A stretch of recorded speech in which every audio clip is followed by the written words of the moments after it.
ইয়া রাব্বাল আলামিন। আল্লাহ, তুমি না কোরআনে বলেছো বান্দা যতই গুনাহ করবে আমার কাছে তাওবা করলে আমি তোমারে মাফ করে দেব। মনে বড় আশা নিয়ে আল্লাহ তোমার শাহী দরবারে ভিক্ষুকের মতো হাত বাড়াইলাম।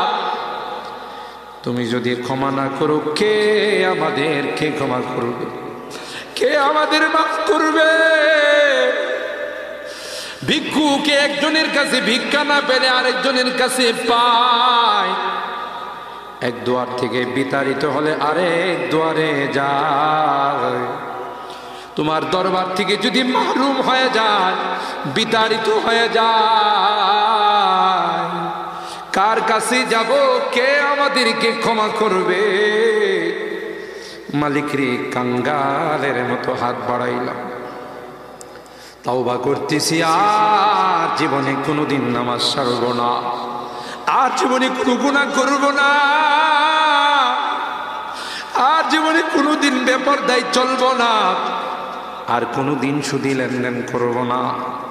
কিয়ামতের কঠিন ময়দানে আমাদেরকে তুমি গুনাহগার বলে ডাক দিও না।